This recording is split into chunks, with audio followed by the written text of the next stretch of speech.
হাই বন্ধুসকল, আপোনালোকক আমাৰ ইউটিউব চেনেলৰ অন্য এটা ভিডিঅ'লৈ স্বাগতম জনালোঁ। গণপ্ৰধান ৰিক্ৰুটমেণ্ট অৰ্থাৎ গাঁও প্ৰধানৰ পদ মুকলি হৈ আছে। অহৰ্তা 10 পাছ অৰ্থাৎ মেট্ৰিক পাছ কৰিলে আপোনালোকে এপ্লাই কৰিব পাৰিব। 30 বছৰলৈকে পাৰিব এপ্লাই কৰিবলৈ। 5টা ৰেভিনিউ চাৰ্কুলৰ আণ্ডাৰত মুকলি হৈ আছে গাঁও প্ৰধানৰ পদ। ভিডিঅ'টো শেষলৈকে চাই থাকিব। আমি সকলোখিনি কথা আলোচনা কৰিম, ক'ত কেনেকৈ মুকলি হৈ আছে, ইয়াৰ কাৰণে চেলাৰী কিমান হ'ব, এপ্লাই প্ৰচেছ কেনেকুৱা ধৰণত বিচাৰিছে, এজ লিমিট এজ ৰিলেক্সেশ্যন কেনেকুৱা হ'ব, আমি সকলোখিনি ভিডিঅ'টো আলোচনা কৰিম। ভিডিঅ'টো শেষলৈকে চাই থাকিব। ডিষ্ট্ৰিক্ট কমিশ্যনাৰ শিৱসাগৰ ডিষ্ট্ৰিক্টত মুকলি হৈ আছে। লাষ্ট ডেট হ'ল 3/7/2024 অৰ্থাৎ 3 July 2024 last date. District commissioner Sivasagar, ইয়াত 24টা গাঁও প্ৰধানৰ পোষ্ট মুকলি হৈ আছে।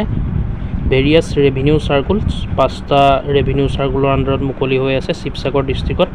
যিসকল ইণ্টাৰেষ্ট আৰু ইলিজিবল হয় সেইসকলে এপ্লাই কৰিব পাৰিব। DC Sivasagar recruitment 2024 name of post গাঁও প্ৰধান। টোটেল পোষ্ট 24টা মুকলি হৈ আছে।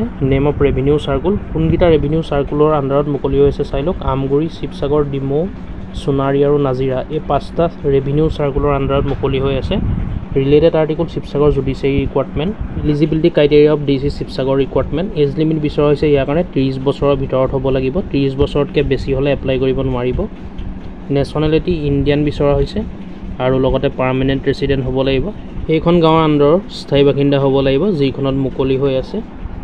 আৰু প্ৰপাৰ্টি যিখন গাঁৱত মুকলি হৈ আছে তাত তেওঁৰ নামত প্ৰপাৰ্টি থাকিব লাগিব, অৰ্থাৎ মাটি তেওঁৰ নামত থাকিব লাগিব। চিলড্ৰেন আৰু চিলড্ৰেনৰ বিষয়টো সকলোৱে জানোৱে আমি। 2টাতকৈ অধিক চিলড্ৰেন অৰ্থাৎ ল'ৰা ছোৱালী থাকিব নোৱাৰিব 2টাতকৈ অধিক, আৰু ল'ৰা ছোৱালী থাকিব নোৱাৰিব বা নহ'ব বুলিও আপোনালোকে ইয়াৰ কাৰণে প্ৰমাণ দিব লাগিব। সেল্ফ এফিডেভিট দিব লাগিব বন্ধুসকল। আৰু গভৰ্ণমেণ্ট এমপ্লয়ী যদি হয় তেন্তে এপ্লাই কৰিব নোৱাৰিব।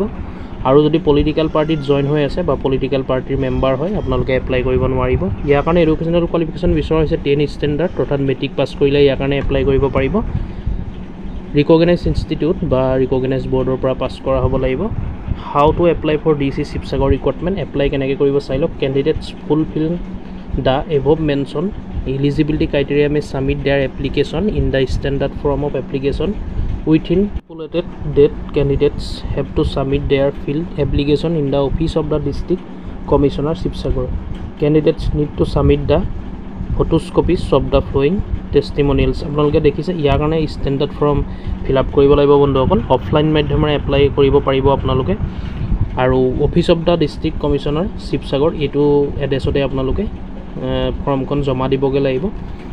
যিটো অফিচ আছে DC অফিচ শিৱসাগৰ তাত আপোনালোকে জমা দিব লাগিব। তাৰ কাৰণে ডকুমেণ্টছ কি লাগিব চাব লাগিব। Recent passport size photograph, educational qualification certificate, age proof certificate, normal family norms declaration ফৰ্মো আপোনালোকে দিব লাগিব। Documents relating to land property in his her name, যিজনে এপ্লাই কৰিব তেওঁৰ নামত থকা মাটিৰ কাগজ আপোনালোকে দিব লাগিব। বাকী যায় ক্লিয়াৰনেছ চাৰ্টিফিকেট দিব লাগিব, মৌজাদাৰ চাৰ্টিফিকেট দিব লাগিব। এইখিনি ডকুমেণ্টছ আপোনালোকে দিব লাগিব। যিকেইখন ডকুমেণ্টছ আপোনালোকৰ ওলোৱা নাই আপোনালোকে উলিয়াই ল'ব বন্ধুসকল। আৰু ইয়াৰ ষ্টাৰ্টিং ডেটটো 19 জুন, 19 তাৰিখে আৰম্ভ হৈছে আৰু লাষ্ট ডেট আছে 3 জুলাই 3 জুলাই 2024 5টা বজালৈকে সময় আছে। যিখন ইণ্টাৰেষ্ট হয় এডুকেশ্যনেল কোৱালিফিকেশ্যন মিলে বা এপ্লাই কৰোঁ বুলি আপোনালোকে ভাবে আৰু আপোনালোকে এপ্লাই কৰিব পাৰিব শিৱসাগৰ ডিষ্ট্ৰিক্টৰ আণ্ডাৰত সেইকেইখন ঠাইৰ যিকেইখন গাঁও ৰেভিনিউ চাৰ্কুলৰ আণ্ডাৰত মুকলি হৈ আছে। এইকেইটা ৰেভিনিউ চাৰ্কুলৰ আণ্ডাৰত থকা গাঁওকেইখনতে এপ্লাই কৰিব পাৰিব। আমগুৰি, শিৱসাগৰ, ডিমৌ, সোণাৰী, নাজিৰা। বেলেগে এপ্লাই কৰিব নোৱাৰিব বন্ধুসকল। অকল শিৱসাগৰ ডিষ্ট্ৰিক্টৰ কেণ্ডিডেটেহে এপ্লাই কৰিব পাৰিব এই 5টা ৰেভিনিউ চাৰ্কুলৰ আণ্ডাৰত থকা গাঁওকেইখনে। আৰু ইয়াৰ মই ক'লোৱে starting date 19 June, 3 July last date 5টা বজালৈকে আছে। যিসকল ইণ্টাৰেষ্ট হয় আপোনালোকে 3 জুলাই আগতে 3 জুলাই আগতে অতি সোনকালে এপ্লাই কৰি দিব। শিৱসাগৰ DC অফিচ শিৱসাগৰত এপ্লিকেশ্যন ফৰ্মখন জমা দি থৈ আহিব। সকলোখিনি ফিল আপ কৰি লগত জেৰক্স কপি দি দিব গাঁঠি। আৰু চেল্ফ এটেষ্ট কৰিব নালাগে বন্ধুসকল, ইয়াত চেল্ফ এটেষ্টৰ কথা উল্লেখ নাই।